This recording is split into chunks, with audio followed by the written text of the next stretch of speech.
Señor, ayúdanos a moldear nuestros matrimonios conforme a tu palabra.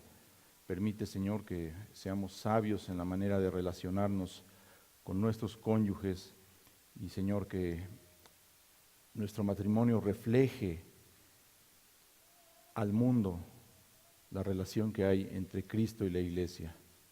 Te damos gracias, Señor, y pedimos que tu Espíritu nos instruya y nos dirija en esta mañana en lo que vamos a hacer. En nombre de tu Hijo Jesucristo. Amén.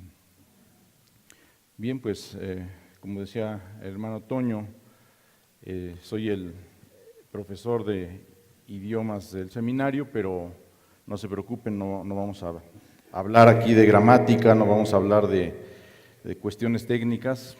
Perdón, ahí quién sabe qué pasó.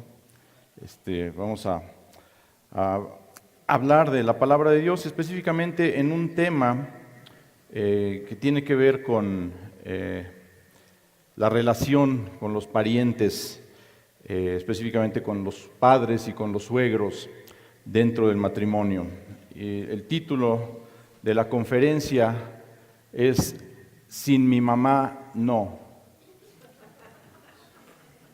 Gracias a nuestro hermano Toño, él fue el que le puso este título. Y bueno, pues podemos decir que el matrimonio no puede ser entendido plenamente si no entendemos la doctrina de Cristo. Cómo se relaciona Cristo con la iglesia, cómo se relaciona la iglesia con su Salvador. Así lo vemos en Efesios capítulo 5, versículos 22 y 23. Esta verdad es central para ese pasaje. A lo largo de él, el apóstol desarrolla su argumento acerca de Cristo y de la iglesia. Entonces, para poder entender el matrimonio, debemos tener clara la enseñanza acerca de la relación entre Jesús y la iglesia. Esto es fundamental porque solo a la luz de esta doctrina podemos entender la doctrina del matrimonio. Eso significa que solamente los cristianos podemos entender verdaderamente el matrimonio. Sí, esa es una de las grandes bendiciones del hecho de ser creyentes. Un inconverso no tiene ese privilegio. El cristianismo no solamente tiene que ver con tu alma y con tu salvación eterna, no es solamente acerca de si te vas al cielo o te vas al infierno. El cristianismo tiene que ver con cada aspecto de nuestras vidas terrenales, y en particular el cristianismo puede hacer una gran diferencia en nuestros matrimonios. En algunas parejas que tenían la tendencia a alejarse o a apartarse el uno del otro, parejas que siempre estaban luchando el uno contra el otro con odio, con amargura, con rencor. Bueno, cuando vienen a Cristo pueden empezar a descubrirse mutuamente por primera vez, cuando quizás llevaban ya muchos años de casados. Pueden descubrir de qué se trata el matrimonio en realidad. Viendo las cosas desde la perspectiva del Señor, ahora pueden darse cuenta de lo bello, de lo glorioso que es en realidad el matrimonio. Esto es algo que no puede hacerse mientras no seas un verdadero creyente. Ninguna persona que no sea cristiana puede tener un entendimiento correcto del matrimonio. Pero si somos creyentes, si somos verdaderos cristianos, no deberíamos tener problemas en entender lo que es el matrimonio y qué es lo que significa. No debería haber dudas ni discusiones porque la palabra de Dios es clara en cuanto a este tema. Si creemos la enseñanza doctrinal, es inevitable que tengamos una perspectiva de lo que significa el matrimonio y por lo tanto nos podemos gozar en ello. El matrimonio es maravilloso, es glorioso y tenemos que exaltarlo cuando ambos miembros de la pareja se someten a Cristo, cuando ambos miembros permiten que los gobierne una lealtad superior. No solamente la lealtad a tu cónyuge, sino la lealtad a tu Salvador. Lealtad a aquel que no se fijó en sus propios intereses o sus derechos o sus prerrogativas, sino que te consideró a ti antes que a sí mismo. Él se humilló a sí mismo, hizo a un lado sus derechos, sus prerrogativas, y tomando forma de siervo estuvo dispuesto a ir incluso a la muerte, y dice la palabra de Dios, y muerte de cruz. Entonces, contemplando a tu Salvador y cómo es que Él vino a salvarte del infierno, a darte una vida abundante, a darte una perspectiva correcta de las cosas para su gloria, De modo que ahora puedes verlo todo desde una nueva perspectiva, incluyendo tu matrimonio. Ahora como creyente no le buscas peros a la enseñanza bíblica, sino que te sometes a ella y lo haces con gozo.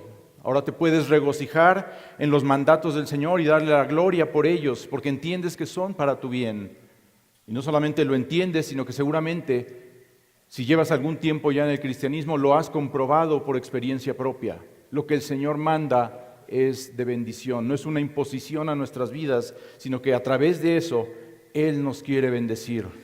Entonces en esta mañana vamos a estudiar lo que significa para los casados dejar al padre y a la madre, para que evaluemos si estamos cumpliendo correctamente con este mandato y veamos qué podemos hacer si no lo estamos haciendo. Vamos a Génesis capítulo 2, versículo 24.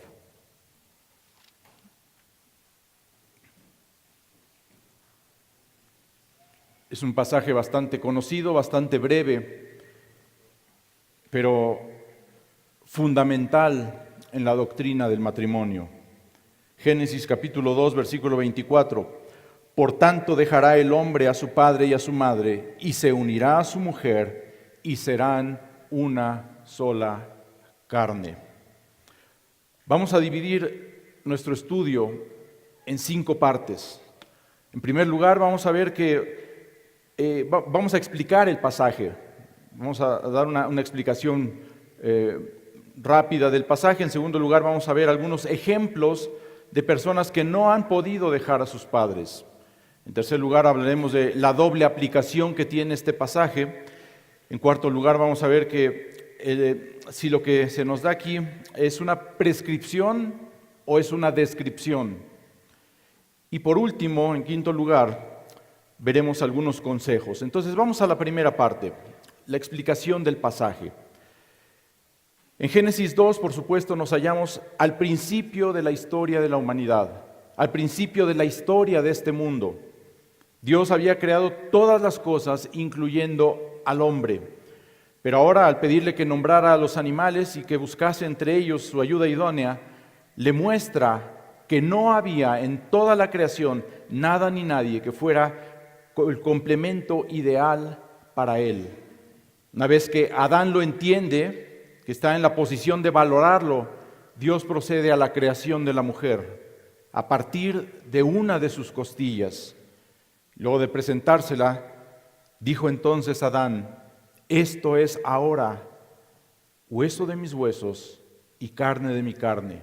Esta será llamada varona, porque del varón fue tomada. Es el versículo inmediatamente anterior al que vamos a estar estudiando. En ese versículo claramente se nos dice que es Adán el que está hablando. Y sin embargo, un gran número de comentaristas están de acuerdo en que al llegar al versículo 24, al llegar a nuestro pasaje, ya no es Adán el que está hablando, sino que ahora es Dios el que dice: por tanto dejará el hombre a su padre y a su madre. No es que Adán profetizó en ese momento, ni que fue iluminado para dar la declaración del versículo 24, sino que es el Señor el que hace esta declaración. La palabra hebrea que se traduce dejará significa dejar, dejar atrás, abandonar, apostatar, renunciar, rendir, soltar, desatar, no escuchar el consejo. Esto se puede hacer con un lugar, lo puedes dejar o lo puedes abandonar, o con un objeto, o con una persona. Se puede dejar o abandonar a Dios, se pueden dejar sus leyes, se puede dejar un pecado, se puede dejar un consejo, se puede dejar el camino recto o la reprensión, la misericordia, la verdad. Una persona también puede ser dejada o abandonada por sus fuerzas o por su valor. Incluso puede ser abandonada por Dios. No estoy diciendo que todos estos significados apliquen por igual en Génesis 2:24, pero nos deja ver que es una palabra fuerte. Ese dejar, ese separarse, es algo bastante fuerte. Por supuesto, no quiere decir que desamparemos o dejemos de honrar a nuestros padres, pero el matrimonio marca un cambio radical en la relación del casado con sus padres, comparado con la relación que tenía antes de casarse.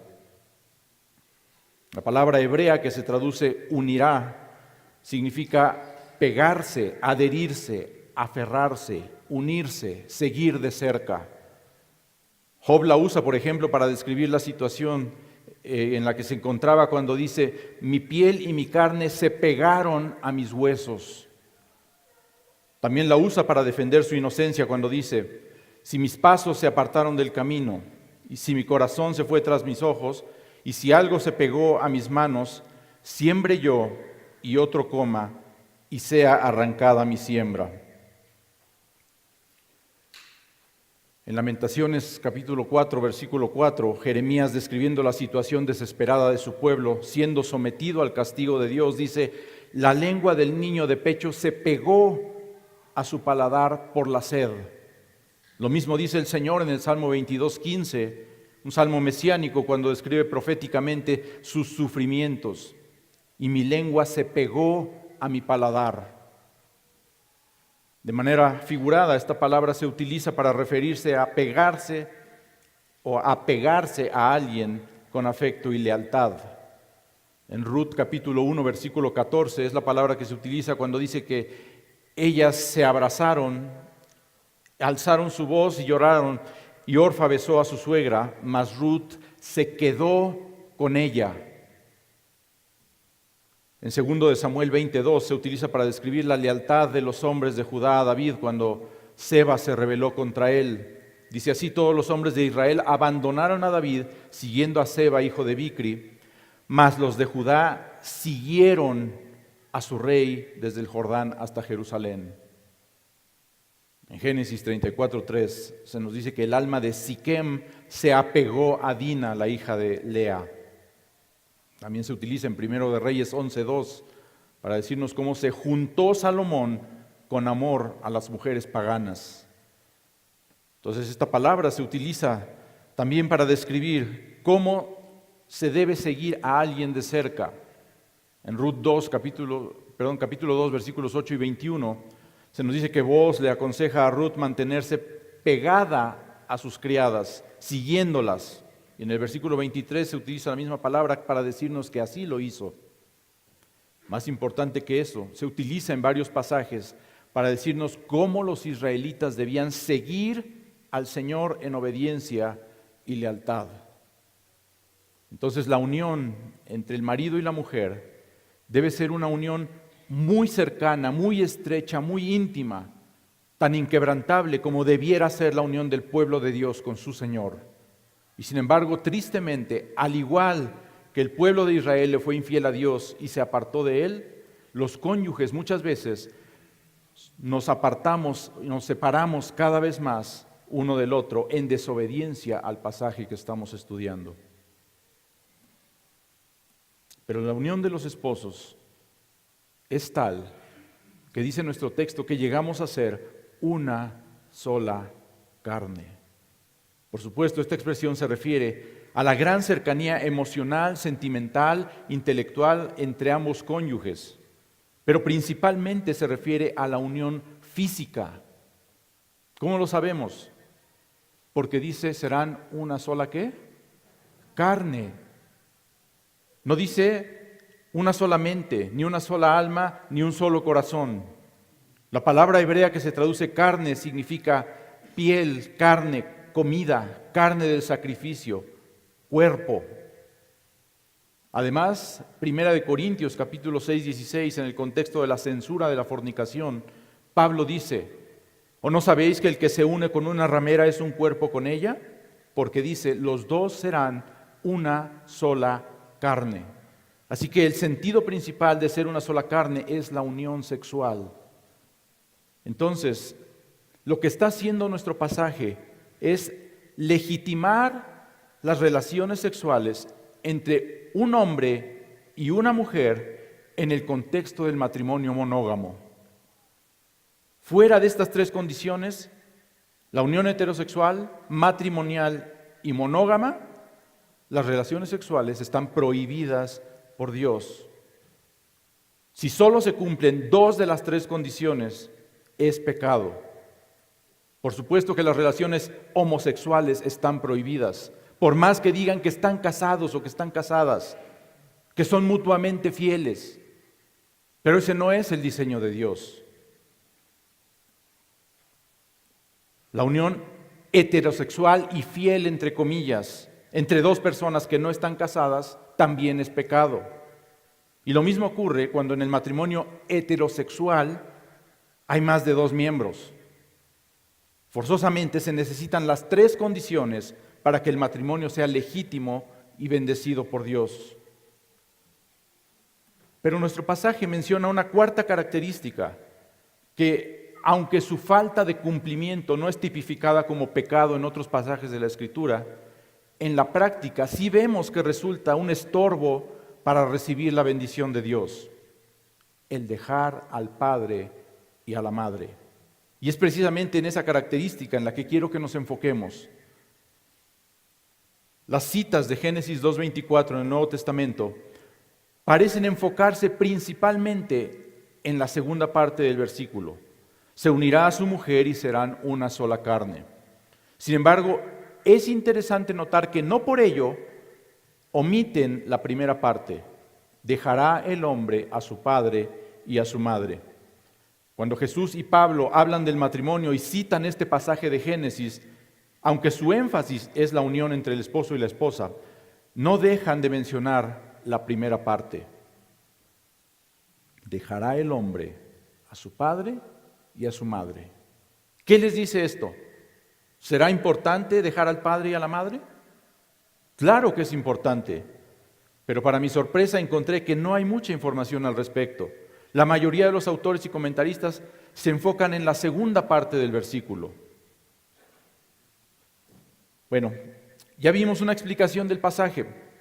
Para tratar de concentrarnos en la primera parte, vamos a ver ahora algunos que no han podido dejar a sus padres. Y en primer lugar, tenemos a aquellos y aquellas que tienen mamitis. Sin mi mamá no voy de compras. Sin mi mamá no tomo decisiones. Sin mi mamá no paso el fin de semana. Sin mi mamá no voy de vacaciones. Sin mi mamá no me caso. Sin mi mamá no voy a la luna de miel. Sin mi mamá no puedo vivir. No pueden hacer nada sin su mamita. Para todo la tienen que consultar, para todo la tienen que llevar, para todo la tienen que traer como si fuera su plasta. Para todo, su sacrosanta madre. Creo que hasta para ir al baño la quieren llevar. Amamos a nuestras madres, a nuestros padres, y debemos demostrárselo, pero no a costa de nuestros matrimonios. Cuando estabas soltero, tu relación más importante era con Dios en primer lugar y después con tus padres. Pero si ya te casaste, ahora el segundo lugar no lo ocupan tus padres, sino tu cónyuge. Ahora los intereses, los gustos, las necesidades, las preferencias de tu cónyuge están por encima de los de tus padres. Y así lo deben entender tanto ellos como tú. ¿Qué hacer para que esos intereses y esos gustos y esas preferencias no entren en conflicto? Sepáralos. Si no has dejado a tu padre y a tu madre, con frecuencia te vas a encontrar en la situación en la que o le das gusto a tu cónyuge o le das gusto a tus padres, o le das preferencia a tu cónyuge o le das la preferencia a tus padres. O satisfaces los deseos de tu cónyuge o satisfaces los deseos de tus padres. Pero si dejas a tu padre y a tu madre para unirte a tu cónyuge, tu prioridad va a ser tu cónyuge y te vas a enfocar en satisfacer sus deseos, sus gustos, sus necesidades, sin que estén entrando constantemente en conflicto con los de tus padres. Hónralos y respétalos, pero mantén una sana distancia. Por otro lado, como parejas cristianas, no sean desconsiderados con los deseos, gustos y necesidades de sus suegros.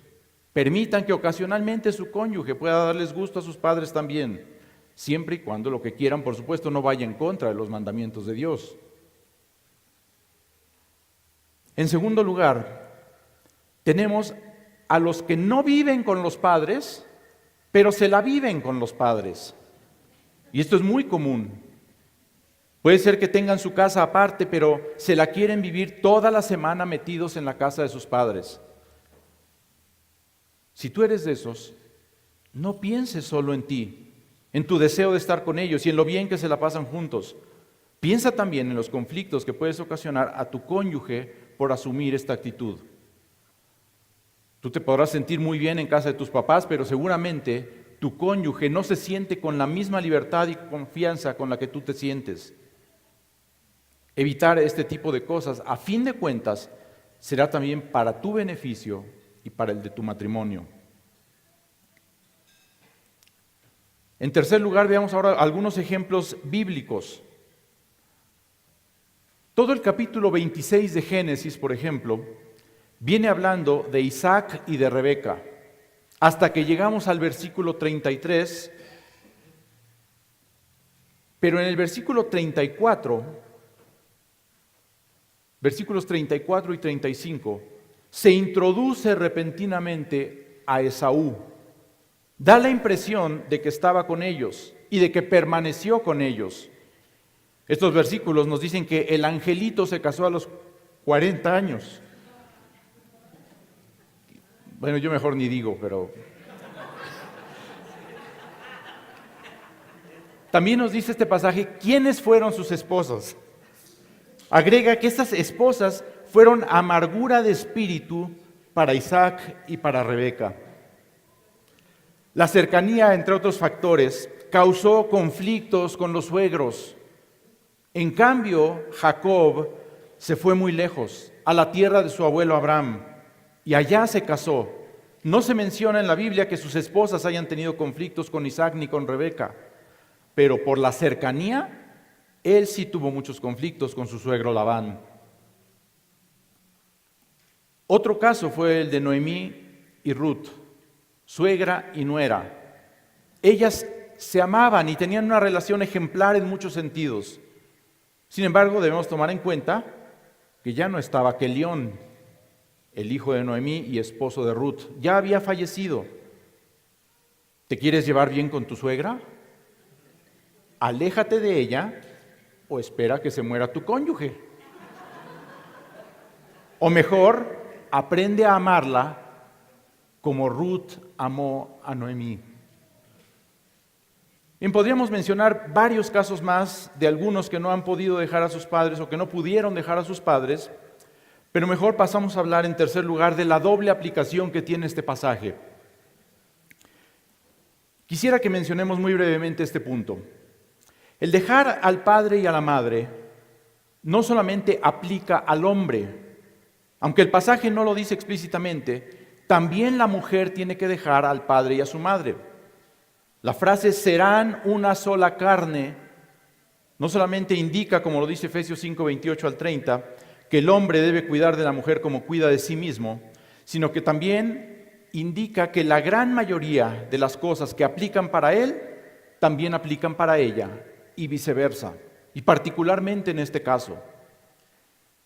Ni Génesis 2:24 ni los pasajes que lo citan son un tratado exhaustivo acerca del matrimonio. Es decir, el hecho de que no mencionen explícitamente que la mujer debe dejar a sus padres no significa que para ella esto no sea un requisito. Y quien no lo quiera creer, solo fíjese en la cantidad de problemas que causan los padres de ella en el matrimonio. La suegra especialmente, siempre defendiendo a su hijita del haragán del yerno. Por supuesto, no estoy diciendo que los padres de él no causen conflictos. De hecho, por eso la advertencia del pasaje indica específicamente separarse de los padres de él. Pero lo que estoy diciendo es que los padres de ella no se quedan atrás para nada y que por lo tanto el pasaje aplica para ambos pares de suegros. Los casados deben marcar su distancia tanto con los padres de él como con los padres de ella. Desde que se casan deben comenzar una vida independiente de ambos pares de suegros. En incontables casos se ha malinterpretado y abusado del amor de los padres de uno de los cónyuges, quienes para hacerle la vida más fácil a su retoño y a su nuevo cónyuge, los reciben en su casa mientras juntan, mientras ahorran para poder independizarse. Y ese mientras se convierte en años o en décadas, no solamente de estar ahí de parásitos, sino de estar con continuos conflictos entre la nueva pareja y los padres consentidores. Bien, Luego de haber visto esta doble aplicación del pasaje, tanto para el hombre como para la mujer, veamos a continuación, en cuarto lugar, ¿es esto una descripción o es una prescripción o es ambas cosas? Los verbos de nuestro pasaje están correctamente traducidos en tiempo futuro. Dejará, unirá, serán. En hebreo es común que se utilice el tiempo futuro para dar mandatos. No tendrás dioses ajenos, no te harás imagen, no te inclinarás a ellas, no tomarás el nombre de Jehová tu Dios en vano, no matarás, no cometerás adulterio, no hurtarás, etc. Son puros verbos futuros. Entonces, en nuestro pasaje, la frase dejará el hombre a su padre y a su madre puede ser un mandato o una prescripción que funciona como un requisito previo para unirse a su mujer. Pero Génesis 2:24 no solo es un mandato, sino que también es una declaración o una descripción. No solamente la orden de dejar a los padres para hacer vida matrimonial, sino que también en muchas ocasiones resulta ser la descripción de lo que hace una persona una vez que se casa. Por eso es tan importante escoger bien al cónyuge. Cuando una persona se casa, en muchos sentidos deja los caminos de sus padres para seguir el de su cónyuge. Salomón dejó los caminos en que fue instruido por David y Betsabé para seguir los caminos a los que fue incitado por sus múltiples mujeres. El rey Joram dejó los caminos en los que fue instruido por Josafat y por su madre para seguir los caminos a los que le incitó la perversa Atalía. Noten lo que dice Segundo de Reyes, capítulo 8, versículos 17 y 18. De 32 era cuando comenzó a reinar, y 8 años reinó en Jerusalén. Y anduvo en el camino de los reyes de Israel, como hizo la casa de Acab, porque una hija de Acab fue su mujer, e hizo lo malo ante los ojos de Jehová. Del mismo modo, así como un mal cónyuge puede ser una influencia negativa, un buen cónyuge puede ser una influencia positiva. Podemos estar seguros de que Ruth dejó los caminos de sus padres para seguir los caminos de Booz, y de que Rahab dejó los caminos de sus padres cuando se unió a Salmón. Salmón, siempre me ha llamado la atención ese nombre. Bonito nombre para un hijo. Salmón. Le podrían poner Huachinango Ortega.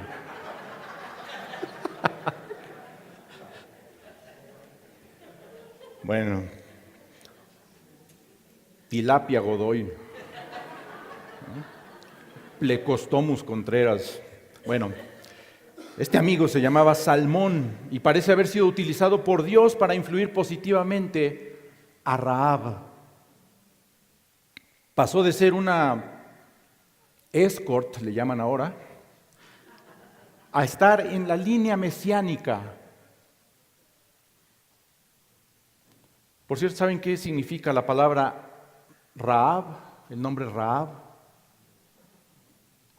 significa ancha, espaciosa, parece el nombre de camioneta familiar. Yo conozco muchas hermanas Rahab, en otras iglesias, no en las nuestras. Nada más que no les digo así porque vayan a pensar que les estoy diciendo que son escort. Pero mejor, hermanas, Romanos 16:7. Dice Pablo, salúdame a amplias. Bueno, ya me salí del tema, perdón. Cuando dejas a tu padre y a tu madre para unirte a tu cónyuge, tienes que ser muy sabio y fijarte bien en qué es lo que estás abandonando y qué es lo que vas a seguir. Debes dejar a tu padre y a tu madre, pero no necesariamente debes dejar sus enseñanzas. En particular, no debes dejar sus enseñanzas si estas fueron enseñanzas positivas, rectas, conforme a los mandamientos de Dios.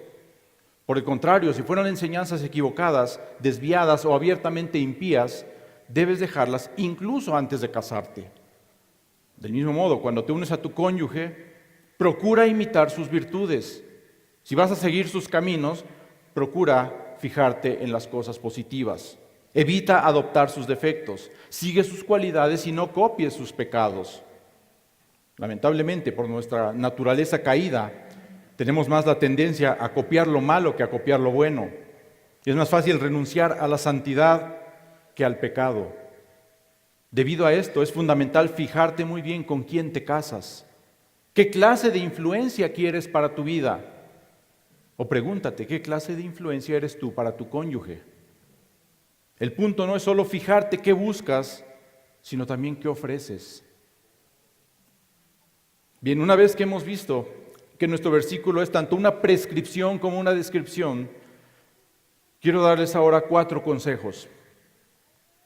Quisiera que viéramos consejos para quienes están metidos en el problema de no haber dejado a sus padres o que podrían meterse en este problema, o quizás están a punto de ayudar a otros a meterse en el problema. Entonces, para los que se van a casar, y yo sé que aquí estamos en un retiro de matrimonio, sé que supuestamente ya todos estamos casados, pero tal vez estén presentes algunos solteros. Levanten la mano si hay algún soltero por aquí. ¿No? Se fueron a la alberca. Bueno, quizás escuchen después la grabación. Entonces, si te piensas casar, ni se te ocurra hacerlo si no tienen la posibilidad de irse a vivir independientemente de tus padres y de tus suegros. Prohibido pensar en el matrimonio mientras no tengan la posibilidad de vivir independientemente y por lo tanto prohibido tener novia o novio que te cause tentaciones si no son capaces de sostener un hogar por su propia cuenta. ¿Por qué? Porque pueden acabar casándose para no caer, o peor aún, casándose porque ya cayeron. Y no se trata de prohibir por prohibir, es por tu propio bien. Si se van a vivir con los padres de uno de ellos, de uno de los dos, o se tienen que ir a vivir con los padres de uno de los dos, se van a arrepentir. Pero son bien lindos, me quieren mucho, me tratan re bien. Tal vez porque no te conocen, porque no te tienen allí todo el día, todos los días, porque no tienen que turnarse para usar el baño, porque no están usando las cosas unos de los otros, porque no se están comiendo la comida unos de los otros, porque no han visto tan a detalle cómo se tratan como pareja y no se han metido en sus vidas. Cuando haya conflictos en el nuevo matrimonio, y te puedo garantizar que los va a haber, porque se están casando dos pecadores, ¿quién crees que va a salir perdiendo?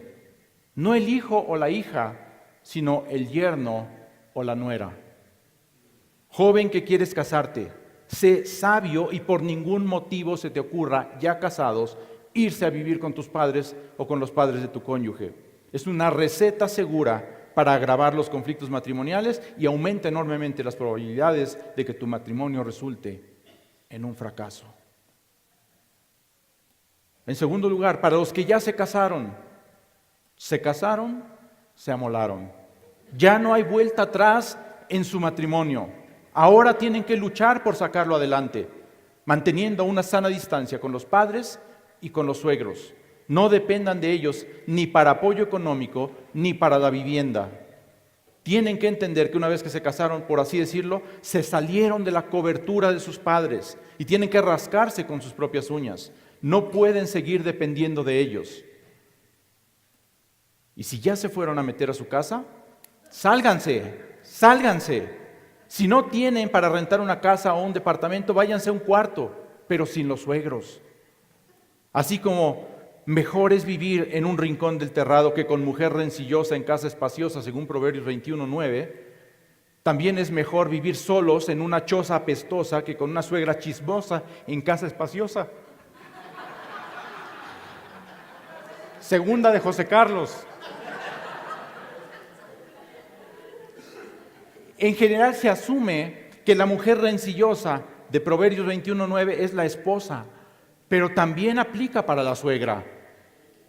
Y al igual que en nuestro pasaje de Génesis 2:24 aplica tanto para el hombre como para la mujer, también este versículo se podría aplicar al hombre rencilloso, al marido peleonero o al suegro que siempre se está metiendo. Sé que aquí hay muchos matrimonios maduros que quizás ya tienen su propia casa o que ya lograron superar esa etapa de crisis y han alcanzado una cierta estabilidad, de modo que se ven en la necesidad, pero no se ven en la necesidad o en la tentación de irse a vivir con los suegros o con los padres. pero tal vez tengan hijos que estén pensando en casarse y que quizás estén a punto de pasar por esa etapa. Así que para los que tienen hijos que se van a casar, en tercer lugar, adviértanles que ni de chiste se podrán venir a vivir con ustedes y que tampoco piensen en irse a vivir con los suegros. No confundan el amor y el apoyo a sus hijos con esto que muy probablemente va a acarrear más problemas de los que puede solucionar. Alecciónenlos desde pequeños a que se esfuercen, a que trabajen, a que salgan adelante por sí solos, que entiendan que no siempre van a estar ustedes allí para resolverles los problemas. Enséñenles que cuando se casen se corta el cordón umbilical. Edúquenlos para ser cristianamente responsables de su sexualidad. Y noten que dije cristianamente responsables. Nada de que usa condón, tómate la pastilla. Dios prohíbe la fornicación. Y por si el hecho de que Dios lo condene no fuera suficiente, enséñenles a sus hijos con ejemplos prácticos las consecuencias de la desobediencia. Cuando yo era adolescente no éramos cristianos, pero recuerdo cómo mis padres me enfatizaban muchos ejemplos de lo que había pasado con familiares, con vecinos, con amigos, con compañeros de la escuela, con conocidos que habían tenido embarazos no deseados, bodas no deseadas, enfermedades no deseadas, para ellos o para sus hijos, para sus bebés. Todo por no hacer las cosas como Dios manda. Y no era chisme, estar ahí comentando lo que pasó con esta parejita o aquella. Era instrucción que gracias a Dios resultó muy efectiva, al menos en mi caso. Y no lo digo con orgullo ni queriendo ponerme como ejemplo, sino con agradecimiento a Dios y como testimonio de que lo que les estoy diciendo sí funciona. Si ustedes son de los que se tuvieron que casar, en cierto sentido tienen una tarea más difícil, ya que debido a nuestra naturaleza pecaminosa, tenemos la tendencia cínica a decir, pues si mis papás lo hicieron, ¿por qué yo no habría de hacerlo? Ustedes van a tener que luchar contra la corriente, contra su propia corriente, contra la corriente que ustedes mismos crearon indebidamente. Pero hermanos, si ese es su caso, nunca se jacten de lo que hicieron, y menos delante de sus hijos. Más que el hecho de que quizás pudieron salir adelante a pesar de todo, enfatícenles los problemas y las dificultades que tuvieron que enfrentar como consecuencia de haber hecho mal las cosas. Si así fue el caso, háganles ver que cuando cayeron ustedes no conocían a Dios, pero que ahora ellos tienen la oportunidad de hacer las cosas de una manera diferente, de ahorrarse muchísimos problemas. O si ustedes no se tuvieron que casar, pero cometieron el error de irse a vivir con los papás o con los suegros, lejos de hacerles notar a sus hijos las ventajas que esto haya podido tener, enfatícenles los problemas y conflictos que esta decisión les causó. En cuarto lugar, para quienes tienen hijos que ya se casaron, no se metan en sus vidas. Déjenlos tomar sus propias decisiones. Respétenlos. No se hagan los chistosos con bromas pesadas a los yernos o a las nueras. Aconséjenlos con prudencia y con sabiduría. No se pongan del lado de su hijo o de su hija simplemente porque lo es, sino traten de ser imparciales. Tienen que tratar de entender al yerno o a la nuera y darles la razón si la tienen. Y cuando digo esto no me refiero a que se metan en el pleito a querer ser el árbitro, sino que si ustedes son testigos o saben que su hijo o su hija anda mal, se lo hagan ver con prudencia y en el momento oportuno. Recuerden que aunque ustedes siguen siendo los padres y merecen respeto y honra, ya no tienen autoridad sobre sus hijos como la tenían antes de que se casaran. No ofrezcan, ni mucho menos permitan que sus hijos casados se vengan a vivir con ustedes. Ahórrense y ahórrenles muchos conflictos. Que si la casa es muy grande para ustedes solos, que ellos la pueden aprovechar. Bueno, si de veras los quieres ayudar, déjasela y salte tú. A ver si de veras tienes tantas ganas de ayudar. O véndesela barata. Pero si no quieren tener una explosión, mejor no junten las chispas con la gasolina. No les den ideas que les quiten la responsabilidad de proveer para su propia casa. Y si ya tienen a los hijos viviendo ahí con ustedes, sáquenlos. Yo sé que es una decisión difícil y que es más difícil llevarla a cabo, pero hablen con ellos Explíquenles que no fue una buena idea, que hicieron mal las cosas. Muéstrenles con la Biblia que no es correcto. Háganles ver los conflictos que seguramente esto ha causado y traten de buscar juntos una solución. Pero por ningún motivo permitan que esa situación se prolongue por mucho tiempo más. Háganles entender que es por el bien de ellos.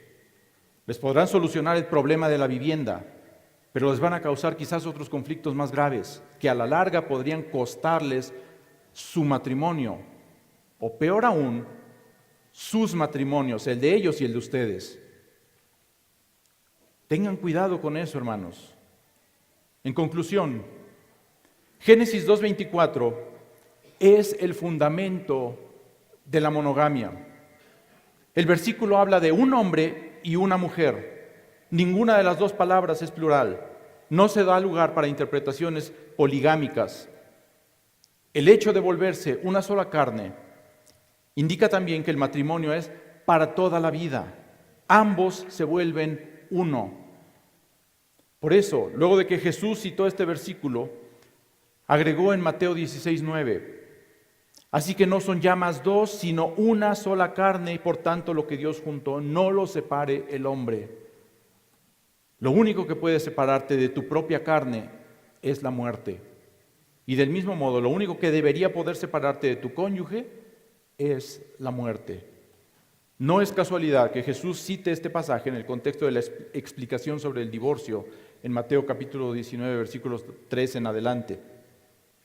El no dejar a los padres cuando uno se casa, con frecuencia es una causa de divorcio. Así que ustedes deciden si le hacen caso al Señor o si prefieren seguir lo que aparentemente es para su propia conveniencia, pero que ya vimos que tarde o temprano va a agregar conflictos al matrimonio. ¿Qué hacer cuando la necesidad obliga a irse a vivir con los padres de uno de los dos? Y digo obliga entre comillas. Es mejor bajar tu nivel de vida. Búscate una casa o un departamento más chicos, o un cuarto. Vete a una colonia de menos caché. Deshazte de tantas cosas inútiles para que quepan en un lugar más chico. Ante todo, recuerda que más vale solos.